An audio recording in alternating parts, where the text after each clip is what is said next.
سلامونه ملګرو، څنګه کولی شو چې یو عکس د خیرنې کوالټۍ نه صفا کوالټۍ ته واړو چې ان د آیفون والا به هم ورته نشي رسېدلی. لکه څرنګه چې تاسو ما سره دغه عکس کتلی شئ چې ما دغه صفا کوالټۍ ته اړولی دی. نو څنګه کولی شو چې دغه رقم ته ښایسته عکسونه صفا کوالټۍ ته واړو، هغه هم بالکل په 3 یا 2.5 منټه کې.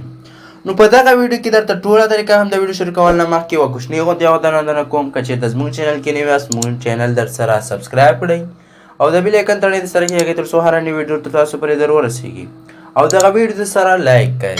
ملګرو ما به تاسو ته په ټلیګرام چینل کې یو اپلیکیشن او یو څو فریسیز درکړي وي، هغه به تاسو ډاونلوډ کړئ. چې کله مو ډاونلوډ کړو نو راځئ ټوله طریقه درته په دغه ویډیو کې درته ښیم. راځئ د ویډیو په طرح ملګرو د هغې لپاره به اول تاسو راشئ دغه دوه اپلیکیشن ریمیني او لایټ روم را انسټال کړئ. چې کله مو را انسټال کړه اول به راشئ تاسو به ریمیني اوپن کړئ. چې کله مو اوپن کړه دلته به تاسو ته دغه شانتې یو صفحه راشي، دلته به لږ صبر ورته وکړئ. د هغې نه بعد به تاسو سره چې کوم اصلي صفحه د هغه به راخلاصه شي.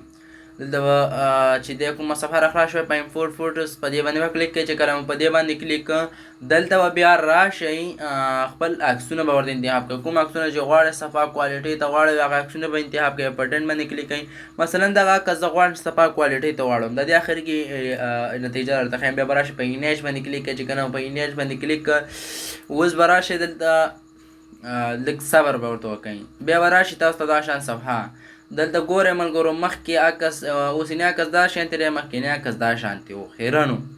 نو دا ستاسو سره ایډیټ شو. اوس به راشئ پاس لاندې ګالري ته به دغه عکس سیف کړئ. څنګه به سیف کولی شو؟ رابشئ په دغسې نشان باندې کلیک کړئ. چې کله کلیک کړئ دلته به راشئ په ستاسو سره به شرط شي په ډن باندې ورته کلیک کړئ. بیا به راشئ د لایټ روم اپشن ته LR چې کوم دی دغه باندې به کلیک کړئ. چې کله په دغه باندې کلیک کړه دلته به لږ انتظار ورته وکړئ.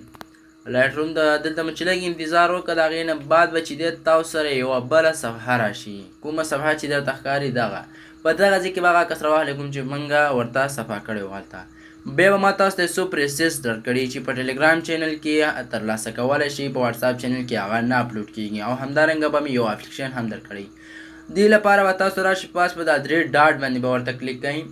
چې کله په دې باندې کلیک کړه د دې ویډیو په اړه ما مخکې ویډیو اپلوډ کړې ده په چینل کې کتلی شئ، پوره واضحه دی په هغې کې دی څنګه دلته کولی شو. بیا په امپورټ ریسیس باندې کلیک کړه دلته به ما یو 333 دانې XML یا فریسیس درکړي وي د لایټ روم لپاره چې هغه عکس ته ښکلا ورکوي. راځم بیا به دلته په دا ډیوایس باندې کلیک کړئ او کوم ډاونلوډ فولډر ته به تاسو لاړ شئ. خو زما دلته خپل فولډر معلوم دی چې په پښتو مې نومونه ورته لیکلي عمرجان ایډیټ دغه مې چې ورسره لیکلی په دغه باندې به زه کلیک کړم.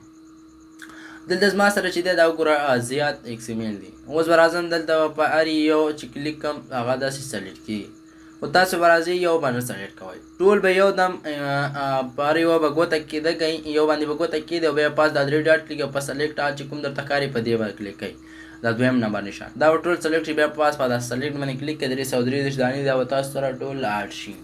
چې کله اډ شوه اوس به تاسو د راشئ په دغه یوارز ته په دې به کلیک کړئ. چې کله مو په دې باندې کلیک کړه دلته به بیا راشئ یوزر پریسیس 220 دانې په دغه به کلیک کړئ.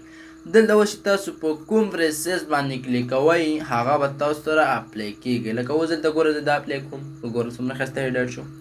مثلا راځم دا دویم نمبر مخکې دا شی اوس دا شی اوس راځم په د دویم نمبر کلیک کوم. اوس راځم په دا دریم نمبر هم کلیک کوم. دلته تاسو کتلی شئ د دې ریزلټ چې څومره ښایسته صفا شوه.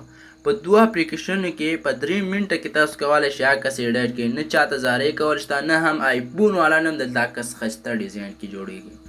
دا وګورئ زمونږ چې دی جوړ کړ.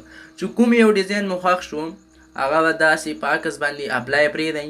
مثلا دغه ډېر ښایسته ډیزاین دی. بیا په ټیک مار علامه کلیک کړئ. دا وګوره دا عکس چې دی څومره صفا شو، ساته بلر شو. بیا په 3 ټکو باندې کلیک کړئ سیو ټو کافي ډیوایس په دې به کلیک کړئ او دا اوس تاسو سره په ګالري کې ثبت شي. دا اوس کتلی شئ د دې خیرن عکس نامه څومره صفا عکس جوړ کړ. دغه دوه اپلیکیشنونه تاسو کولی شئ له پلی سټور څخه هم انسټال کړئ. څنګه کولی شئ؟ پلی سټور ته به راشئ. چې کله پلی سټور ته راغلی په سرچ کې به کلیک کړئ. په سرچ کې مو کله کلیک کړئ دلته به راشئ ریمیني یو ریمیني نوم دی، د بل چې دی لایټ روم نوم دی. دغه دوه نومونه دي. دا ګورئ یو ریمیني نومیږي بل چې دی لایټ روم نومیږي. دغه لیټروم چې د پلی سټور والا کار کوي خو ریمینی په پلی سټور والا کې باندې یو عکس جوړیږي نور نه جوړیږي. هغه به ما درته په ټلیګرام چینل کې اچولې په دغه طریقه به انسټال ملګرو. دغه بس موږ د نن ویډیو چې څنګه کولی شو اخیرا عکس صفا کوالټۍ ته واړو. که چېرته مو ویډیو خوښه شوې وي ویډیو سره لایک او زموږ چینل در سره سبسکرایب کړئ تر څو هره نوې ویډیو تر تاسو پورې په ټیم در ورسیږي. نورو په الله سپارم. د خدای په امان.